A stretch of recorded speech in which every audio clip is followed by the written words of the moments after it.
So welcome back. Today I'm going to be working on the exhaust muffler. It's actually in really decent shape. There's only one really bad dent that's in there. I'm going to have to remove both end caps. This end cap right here actually got bent a little bit, so I'll try to smooth that out with some pliers. But the rest of it just needs your basic cleaning. One thing I do love about this, I'm only going to have to paint the actual front part and the rear part, the end cap of the actual muffler. The rest I'm just going to be able to clean up. It's going to have that brush look, but this is going to be really simple. It's just going to be some work, so let's get to it.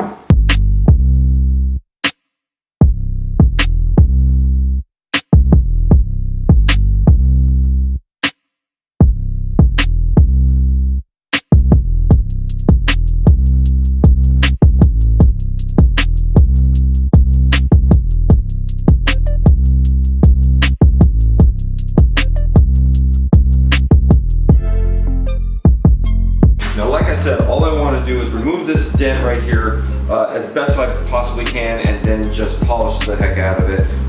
You know, make sure that the warning sign is, or the warning text is legible. Clean off all the dirt. You know, I don't want to polish it. I just want that brush look. So we're gonna hit it with the Scotch-Brite again, and we're just gonna go back and forth to give it that brushed aluminum look. This looks really good condition. All I have to do is clean it up, and we're gonna be good on that. Everything's lined up still. This should be pretty simple.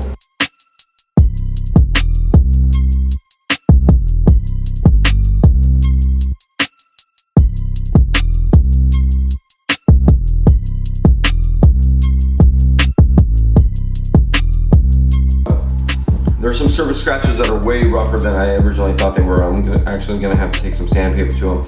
There's one that goes right through the warning that dirt was covering that I'm not going to be able to take the sandpaper through because I don't want to grind that off or anything.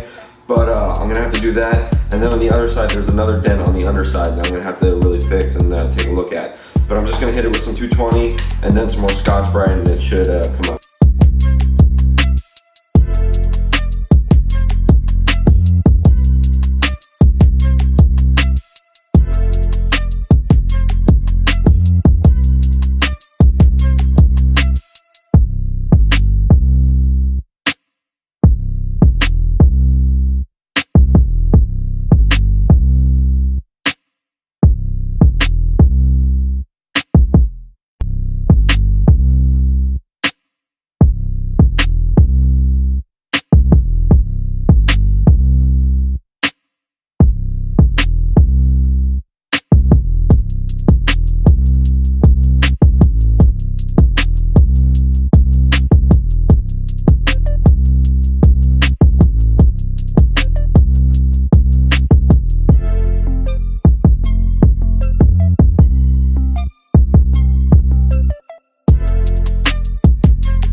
So we got the canister pretty cleaned up. It looks pretty decent. Once I got a lot of the surface scratches out. The big dents, I reduced them, so now they're tiny dents.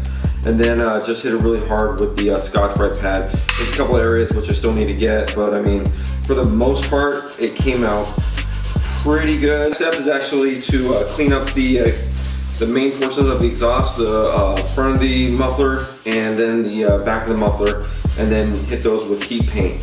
And we'll be doing that outside, so a lot better lighting out there, but it's also kind of hot, so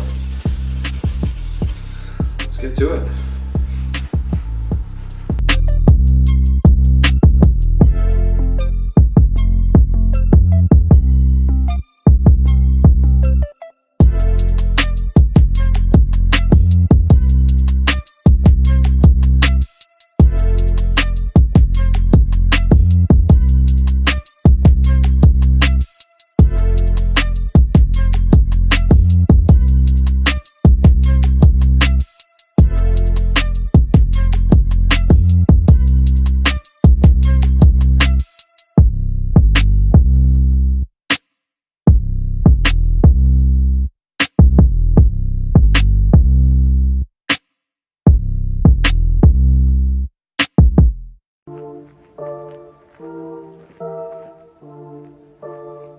Alright, I mean, no brainer. So we're gonna let this dry. I'm gonna turn the fan on in the garage, make sure this place is properly ventilated. I already opened up the back garage, so we're good there, but yeah, give it a few hours, couple more coats and put it back together. So today I'm going to be tackling the radiators. They're in pretty good condition. They're a little messed up on the insides, right by the mounts, on both of them really. They're really not that bad for being stock radiators. Again, for being over 20 years old, I mean, this is actually in really good shape. What I'm going to go ahead and do, this is going to be a lot of cleaning. The louvers are in good shape. I'm going to be cleaning out the tubes, the breather hoses, the drain hose, checking the cap, making sure it's all good, and then I'm actually going to be hitting it with some silver aluminum paint. They still hold pressure, they still don't leak.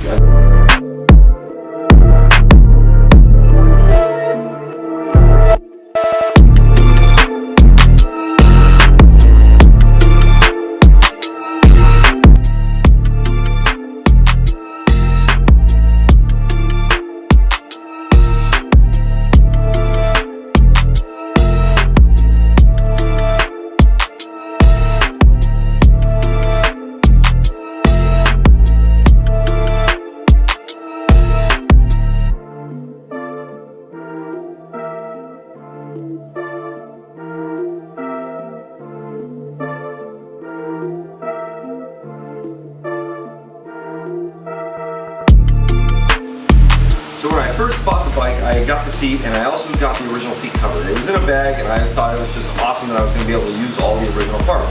However, upon further inspection, I did find a small hole in the actual seat cover right in the corner where the bolster comes down.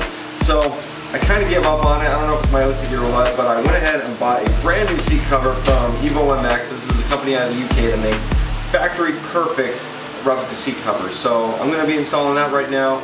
And I'll throw it up on the bike just, you know, for shits and giggles, and yeah, should be good.